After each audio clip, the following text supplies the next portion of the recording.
चलिए, आज हम पढ़ेंगे परमाणु का लेक्चर नंबर 23। और ये जो है हमारा लास्ट सेकंड लेक्चर है, और जहाँ तक हम एनसीईआरटी लगभग कंप्लीट कर चुके हैं और परमाणु चैप्टर हमारा लगभग खत्म हो चुका है। एक लेजर प्रकाश चैप्टर टॉपिक बचा है, और आज का जो है हमारा टॉपिक बोर के क्वांटीकरण के द्वितीय अभिग्रही ताप अभिरहित का जो है द्विध्रुवीय स्पष्टीकरण हमारा रह गया है। उसका स्पष्टीकरण के बाद हमारा लेजर प्रकाश रह जाएगा, उसी में कल हम सारांश भी लेंगे। और कल का लेक्चर बहुत इंपॉर्टेंट है, क्योंकि उसमें इंपॉर्टेंट फॉर्मूले भी डिस्कस करेंगे। और कुल मिला के वो आखिरी वीडियो होगी हमारी। और इसके बाद जो है आप कोई दिक्कत वाली बात नहीं है, ये उस वीडियो के बाद खत्म हो जाएगा चैप्टर। मतलब इसके बाद जो है अगला अगला अगला अगला आखिरी लेक्चर है। उसके बाद हम खत्म कर देंगे जो है इस चैप्टर को, परमाणु को।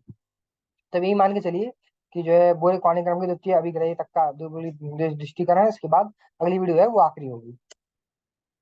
देखिए, मैं इसको अलग कर लेता हूँ। तो बोर मॉडल, जिसमें चिर प्रति प्रतिशिष्ट प्रेक्षेप पथ चित्रण, नाभिक के चारों ओर ग्रह सदृश कक्षाएं सम्मिलित हैं। हाइड्रो हाइड्रोजनसम परमाणुओं एकल इलेक्ट्रॉन के मुख्य लक्षणों, मुख्य रूप से उत्सर्जित अथवा वर्णात्मक अवशोषित विकिरणों की आवृत्तियों की उचित भविष्यवाणी है। तथापि इस मॉडल की कुछ सीमाएं हैं। इनमें से कुछ हैं। ओके। बोर मॉडल हाइड्रोजन परमाणुओं के लिए ही उपयुक्त है। द्वि इलेक्ट्रॉन परमाणु जैसे हीलियम के लिए भी इसे विस्तारित नहीं किया जा सकता। मतलब जैसे कि जो अपना हीलियम होता है, जो कि सबको पता है कि द्वि इलेक्ट्रॉन होते हैं, उसमें दो इलेक्ट्रॉन होते हैं। तो उसके लिए भी जो है विस्तारित नहीं किया जा सकता है। और हाइड्रोजन सम परमाणुओं के लिए बोर मॉडल को एक से अधिक इलेक्ट्रॉन वाले परमाणुओं के विश्लेषण के लिए प्रयोग करने के प्रयत्न किए गए, परंतु कोई सफलता प्राप्त नहीं हुई। कठिनाई यह है कि प्रत्येक इलेक्ट्रॉन केवल धनावेशित नाभिक से ही नहीं, परंतु दूसरे सभी इलेक्ट्रॉन से भी अन्योन्य क्रिया करता है। बिल्कुल। अब जैसे मैं समझाता हूँ आपको।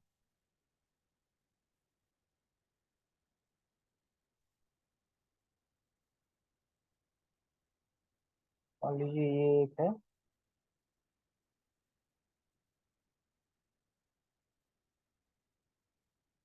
तो दूसरा जो है, और ये हमारा बीच में नाभिक आएगा। नाभिक में नाभिक के अंदर जो है वो आवेश कौन सा होगा? धनात्मक। और यहाँ पर जो है वो होंगे इलेक्ट्रॉन। ठीक। तो अब ये बताइए कि बोर मॉडल जो है इनके लिए लागू क्यों नहीं हो रहा है, जिसमें दो या दो से ज्यादा इलेक्ट्रॉन है। तो इसलिए नहीं हो रहा है क्योंकि हमने हाइड्रोजन के बारे में पढ़ा। तो जब हाइड्रोजन के बारे में पढ़ा, तो हाइड्रोजन में जो है इनके बीच में एक बल लग रहा था, जिस बल के कारण हमने उसके बारे में पूरी स्टडी वगैरह की, उसको समझा। रुकिए जरा। हाँ, ठीक है। लेकिन समस्या ये आती है कि रुकिए जरा।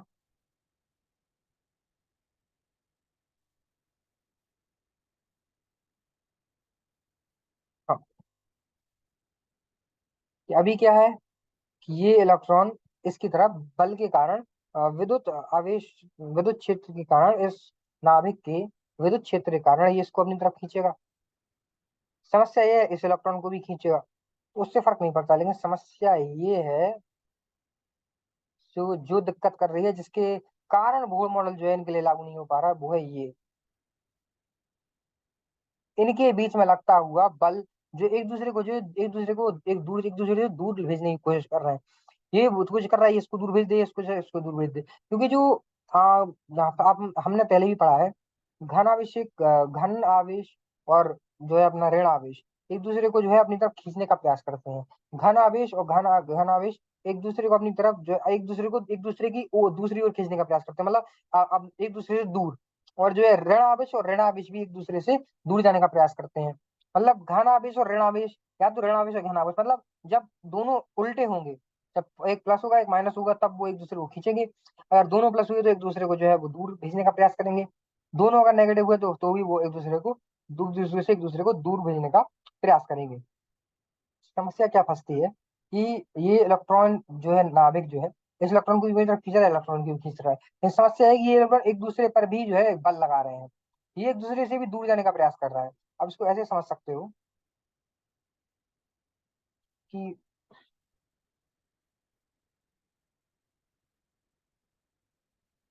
मान के चलिए कि यहाँ पे एक पॉजिटिव चार्ज है, पॉजिटिव घन आवेश है। अब देखिए मान लीजिए कि यहाँ पे एक इलेक्ट्रॉन है।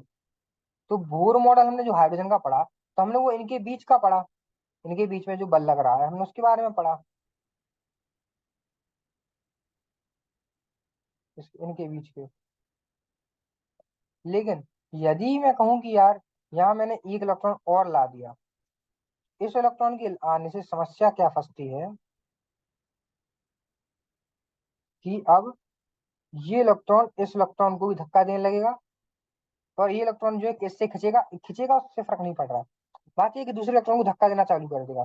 तो उसके कारण ही जो बोर मॉडल है, एक से या एक से अधिक इलेक्ट्रॉन में जो है अप्लाई नहीं होता है। आया आपको समझ में? तो एक बार फिर से हम स्क्रीनिंग लगाते हैं। तो बोर मॉडल हाइड्रोजनसम परमाणु के लिए ही उपयुक्त है, और द्वितीय इलेक्ट्रॉन परमाणु जैसे हीलियम के लिए भी इसे विस्तारित नहीं किया जा सकता। हाइड्रोजनसम परमाणुओं के लिए बोर मॉडल को दो मिनट, एक से अधिक इलेक्ट्रॉन वाले परमाणुओं के विश्लेषण के लिए करने के प्रयत्न किए गए, परंतु कोई सफलता नहीं हुई। बहुत प्रयत्न किए गए कि ये जो है बोर मॉडल जो है दो इलेक्ट्रॉन के लिए भी काम कर जाए, बट ऐसा जो है परंतु सफलता प्राप्त नहीं हुई, नहीं भी होगा। और कठिनाई ये है कि प्रत्येक इलेक्ट्रॉन केवल धनावेशित नाभिक से ही नहीं, परंतु दूसरे सभी इलेक्ट्रॉन से भी अन्योन्य क्रिया करता है। चलिए, बोर मॉडल के संरूपण में इलेक्ट्रॉन तथा धनावेशित नाभिक के बीच विद्युत बल सम्मिलित है। हाँ, होता है। इनमें इलेक्ट्रॉन के मध्य विद्युत बल शामिल नहीं है।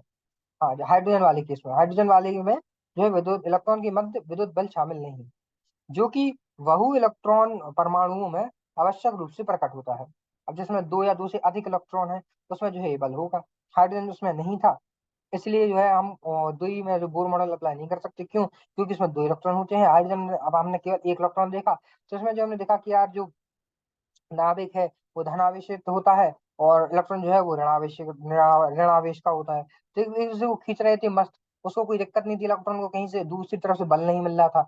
लेकिन अब दिक्कत ये है कि जब द्वि या बहु इलेक्ट्रॉन परमाणु होते हैं, या फिर द्वि इलेक्ट्रॉन परमाणु जो होते हैं, उनमें दिक्कत ये आ जाती है कि दो इलेक्ट्रॉन होते हैं ऑर्बिट्स में। दो इलेक्ट्रॉन मतलब अलग अलग उसमें होते हैं कक्षा में इलेक्ट्रॉन। तो एक दूसरे को जो है धक्का देना प्रयास कर देते हैं, या फिर एक दूसरे पर बल लगाना जो है शुरू कर देते हैं। उसके कारण जो है बोर मॉडल जो है वहां अप्लाई नहीं कर पाते। यद्यपि बोर मॉडल हाइड्रोजन परमाणुओं द्वारा उत्सर्जित प्रकाश की आवृत्तियों का सही भविष्यवाणी करता है, फिर भी यह स्पेक्ट्रम में आवृत्तियों की अपेक्षित तीव्रताओं की व्याख्या नहीं कर पाता है। हाइड्रोजन के उत्सर्जन स्पेक्ट्रम में कुछ दृश्य आवृत्तियों की तीव्रता क्षीण होती है, जबकि दूसरी आवृत्तियों की तीव्रता प्रबल होती है। ऐसा क्यों होता है? प्रायोगिक प्रेक्षण दर्शाते हैं कि कुछ संक्रमण दूसरे की अपेक्षा अधिक स्वीकार्य है। बोर मॉडल विभिन्न संक्रमणों की विविध तीव्रताओं की व्याख्या करने में असमर्थ है। तो बोर मॉडल भी हाइड्रोजन की एक चीज को जो है व्याख्या करने में जो है असमर्थ में थे। वो थे कि यार यही जो दर्शाते कुछ संक्रमण दूसरों की अपेक्षा में ज्यादा मतलब अधिक अधिक स्वीकार है। ऐसा क्यों है? ऐसा क्यों है? तो बोर मॉडल जो है इसको नहीं बता पाए। बोर मॉडल विभिन्न जो है संक्रमणों की विविध तीव्रताओं की व्याख्या करने में जो है वो असमर्थ रहे। तो बोर मॉडल परमाणु का परिष्कृत परिष्कृत चित्र प्रस्तुत करता है, तथा इसका जटिल परमाणुओं के लिए व्याप व्यापकीकरण नहीं किया जा सकता।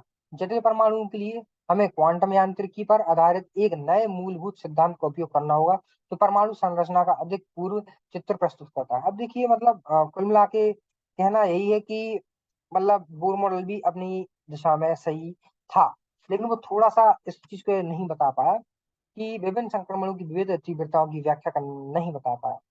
तो देखिए यार, एक्सपेरिमेंट ऐसा है कि हर एक्सपेरिमेंट सही हो ऐसा होना भी नामुमकिन सा होता है। हर एक्सपेरिमेंट अपने आप में जो है, कुछ एक्सपेरिमेंट कुछ सही बताते हैं, कुछ एक्सपेरिमेंट कुछ सही बताते हैं। तो जो है हमको जो है एक नए जो है कह सकते हैं एक सिद्धांत की जरूरत है, मूलभूत सिद्धांत की, जिसका जो है अपने जो है परमाणु संरचना को अच्छे से प्रस्तुत कर पाए। अभी तक तो हम बोर मॉडल को ही एक्सेप्ट करते हैं। जब तक कि नया कोई परमाणु संरचना नहीं हो जाती, तब तक तो हम इसी को जो है इस्तेमाल करना पड़ेगा। और बोर मॉडल थोड़ा अपने हिसाब से सही भी है, लेकिन जो है उसमें थोड़ी सी खामियां हैं, जैसे कि जैसे एक खामी ये है कि बोर मॉडल विभिन्न संक्रमणों की विविध तीव्रताओं की व्याख्या करने में असमर्थ है। ये आपको याद रखना है, ये एग्जाम में पॉइंट ऑफ व्यू से बहुत इंपॉर्टेंट है। पूछ सकता है कि बोर मॉडल जो है, कोई एक फेलियर बताओ बोर मॉडल का, या फिर कहाँ जो है वो फेल हो गया था, या फिर कहाँ कुछ क्या बताने में जो है बोर मॉडल असमर्थ था। ये ऐसा क्वेश्चन बन सकता है, हो सकता है कम मार्क्स का बने, लेकिन ऐसा क्वेश्चन जो है बन सकता है। और इसलिए बोर मॉडल जो है यहाँ पे थोड़ा सा फेल हो जाता है। तो एक बार जल्दी फटाफट रिवाइज कर लेते हैं कि आज हमने क्या पढ़ा। तो बोर मॉडल जिसमें चिर प्रतिशिष्ट प्रक्षेप प्रक्षेप पथ चित्रण, नाभिक के चारों ओर ग्रह सदृश कक्षाएं सम्मिलित हैं। हाइड्रोजन सम परमाणु एकल इलेक्ट्रॉन के मुख्य लक्षणों, मुख्य रूप से उत्सर्जित अथवा वर्णात्मक अवशोषित विकिरणों की आवृत्तियों के उचित भविष्यवाणी करता है।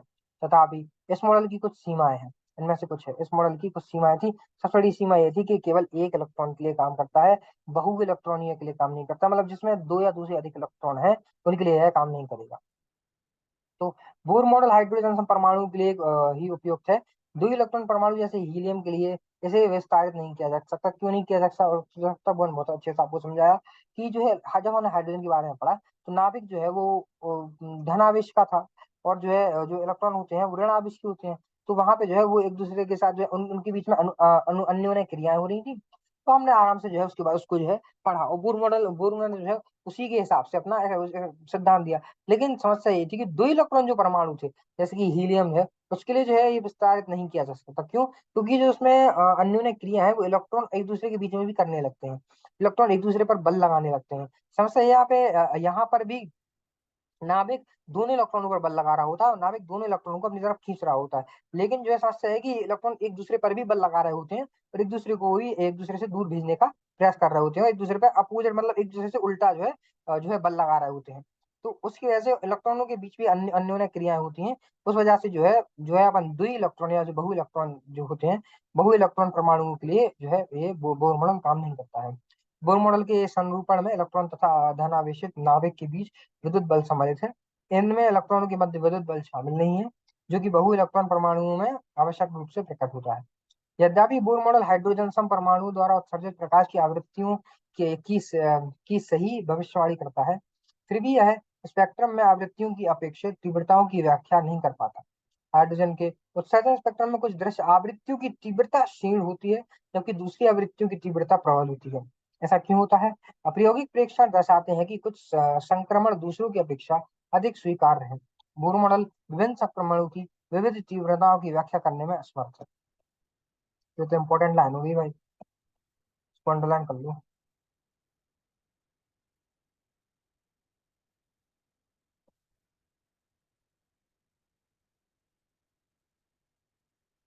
कहेगा ये इंपॉर्टेंट लाइन है, इसको अंडरलाइन कर लो। इस पूरे पैराग्राफ का ले दे के एक लाइन में जो है, अगर आप पूछो कि इसे एक ले दे के एक लाइन में इसका वो बताओ शॉर्ट फॉर्म करके, तो हमने इसको कॉम्प्रिहेंसिव इतने बड़े पैराग्राफ से एक लाइन में इसका आंसर, बोर मॉडल विभिन्न संक्रमणों की विविध तीव्रताओं की व्याख्या करने में असमर्थ है। तो ऊपर जो है बस इसका एक एक्सप्लेनेशन दिया है, थोड़ा सा उसको बताया गया है उसके बारे में। तो चलिए आगे बढ़ते हैं।